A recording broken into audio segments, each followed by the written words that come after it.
આ જે નરેગા યોજના છે એની અંદર જે ભ્રષ્ટાચાર થયો છે એ ભ્રષ્ટાચાર આજથી નથી, કેટલા સમયથી ચાલી રહ્યું છે અહીંયા આગળ. કારણ કે બચુભાઈ ખાબડ ડેડિયાપાડા સાગબારા નર્મદા જિલ્લાના બી પ્રભારી હતા અને જેટલી જગ્યાએ આ નરેગા યોજના ચાલી છે આ ગુજરાતની અંદર, એ તો ગરીબો માટે મરેગા યોજના બનાવી દીધી છે અને નેતાઓ માટે જીવવા માટેની યોજના બનાવી દીધી છે એવું લાગે છે. તો સરકારે આના પર ધ્યાન આપીને લોકોને એનો ફાયદો થાય, એનું શરીર ટકે એટલા માટે આ બનાવેલી યોજના હતી. એને આવી રીતના દુરુપયોગ કરીને, સત્તાનો દુરુપયોગ કરીને લોકોનું ચાવ કરી જવું, એને કોઈ ન્યાય નહીં આપવો.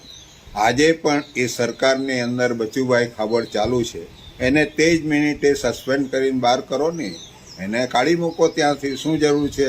એના છોકરાઓ, એનું આખું સર્કલ આવી ખોટી એજન્સીઓ બનાવીને લોકોના આ બધું લૂંટી લેવું એ કેટલા અંશે વ્યાજબી છે? એ લોકોએ કહ્યું છે કે અમે કોઈને ખાવા દેતા નથી અને ખાતા નથી. તો આ વાત અહીંયા આગળ જુઠ્ઠી સાબિત થાય છે. તમે જ ખાઈ જાઓ છો લોકોનું.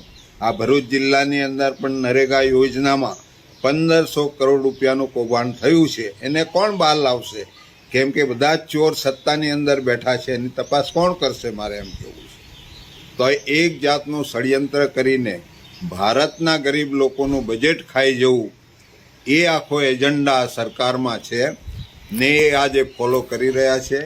એટલે એમને કોઈ નુકસાન થતું નથી, એમને કોઈ સજા થવાની નથી. કારણ કે એ જ લોકો ચોરી કરવાવાળા છે, એ જ લોકો FIR કરવાવાળા છે, એ જ લોકો એની તપાસ કરવાવાળા છે. ચોર જ જો આની અંદર તમારે તપાસ કરે તો કોને સજા થવાની છે? એટલે એક જાતનું ષડયંત્ર કરીને આ દેશના લોકોને પાયમાલ કરવાનું. આના નરેગામાં જ નહીં, એક યોજના અત્યારે જે ચાલી રહી છે વિકાસના નામે, એ વિનાશ કરવાની યોજના છે.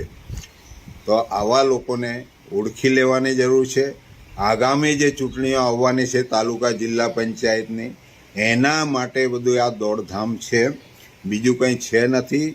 અને સત્તા અંકે કરીને આ તો 35 વર્ષ લગી આ લોકો સત્તામાં છે. હવે તિરંગા યાત્રા કાઢીને તમે કોને બતાવવાના છે? મારે એમ, તમે સારું કામ કર્યું હોત, યાત્રા કાઢવાની કોઈ જરૂર હતી? મારે એમ કહેવું છે. પરંતુ તમને એવું લાગે છે, એમને એવું લાગે છે કે અત્યારે લોકો અમારી સાથે નથી, અમને વોટ નહીં આપશે. આ તો કેટલાય વર્ષોથી EVM નહીં હોત ભારતની અંદર, તો આવા નરેન્દ્ર મોદી જેવા વડાપ્રધાન આ દેશની અંદર હોત જ નહીં, અને આટલું બધું કૌભાંડ નહીં કરતે, આટલા બધા લોકો દુઃખી આ દેશની અંદર નહીં થતે. એટલી